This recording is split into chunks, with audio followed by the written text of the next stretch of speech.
bbanga lya ssabbiiti bbiri, Minisitule y'ebyobulamu yalangirira ng'ekirwadde kirumyema mawuggwe ekimanyiddwa ennyo nga COVID-19 bwe kyali kizzeemu wano mu ggwanga lyattu era nga bannayuganda baali basaanidde okwongera okwekuuma ekirwadde kino okusingako nga ne bwe baali emabega. Minisita w'ebyobulamu Dr. Ruth Acheng ategeezezza nga bannayuganda bwe basaanidde okuba abagumu ku kikwatagana n'obutadda mu muggalo, ng'ono agamba nti newankubadde ng'ekirwadde kino kizzeemu, gavumenti tennafuna ssuubi liteeka bannansi ku muggalo. My observation, many Ugandans are not yet there. They are still thinking that what we are saying about the number of rising cases is a joke. But I want to caution Ugandans, get your masks back on and get vaccinated. Definitely, if we don't do this and if we don't observe the standard operating procedures and if we don't get vaccinated, the number of cases will go up exponentially. However, there are no plans for any lockdown. We have had enough of the lockdowns. We all know what it did to us, and so we are relying on every Ugandan being responsible and ensuring that the number of cases remain under control. Mu bufu bwe bumu, Minisita era agumizza abazadde nga gavumenti bw'etagenda kugema baana baabwe ku buwaze okuggyako bo ng'abazadde nga bakkiriza. We have not gone full-blown to vaccinate children because this needs a whole-of-government approach, meaning the parents together with us have to come to an agreement. And therefore, there are no vaccines in schools. Nobody should tell you that Ministry of Health is forcefully vaccinating any child. We have had engagements with the Ministry of Education.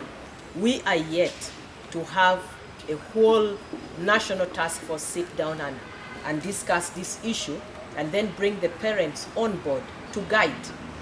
The final decision will be from the parents.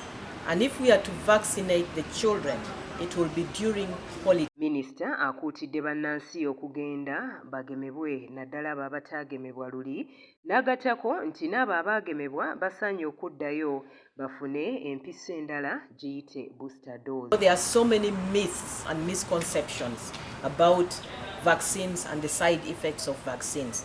But again, WHO has guided. The vaccines are safe, they are efficacious, and they protect. Right now, the people we have in our intensive care unit hanging on life support are unvaccinated people. And therefore, once again, allow me to caution you, get vaccinated.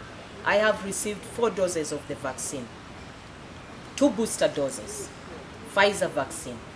My Director General has received the same. The people here have received the same. Therefore, get vaccinated and get your booster doses. Do not listen to people who cause diversion. People who know the truth, yet they cause diversion. Minisita okuvaayo bw'ati abadde afuna ebyuma omuli n'ebyo ebikozesebwa ku balwadde abayi oba by'owandiise ebya oxygen nga bino bivudde mu kitongole eky'ebyobulamu eky'ensi yonna ekimanyiddwa nga World Health Organization wamu n'eggwanga erya Bugirimaani. Abakiikiridde ebitongole bino boogedde ku buyambi obuweereddwa gavumenti ya kuno. More than 16,000 people have received their first dose and over 10 million people are fully vaccinated as of June 4, 2022. Given the urgency to limit the morbidity and mortality rates of COVID through vaccination, strings were borrowed from routine immunization to administer these vaccines, resulting in a possible shortage when we do our routine immunization. Vaccines are of course necessary. The syringes are necessary to administer the vaccines. If you don't have the needles and the syringes, the vaccine itself is of no good to you. So I think it is very important also to use them for the boosters. People tend to neglect that. And I think the timing is good because we might be facing wave number 4 in this country in the weeks to come. Minisita Ruth Acheng era ayogedde ne ku muwendo gw'abalwadde bwe guli mu kiseera kino. Our death numbers have now risen to 3,605. For the last 3 weeks, we are losing on average 2 people a week. And Today on admission we have 6 people, severe and critical, and the number of new cases have risen to over 600. The numbers keep on going up. So my caution to you is get vaccinated. Eggulire lino likusakiddwa Isa Kigongo ku lwa 44 eggulo.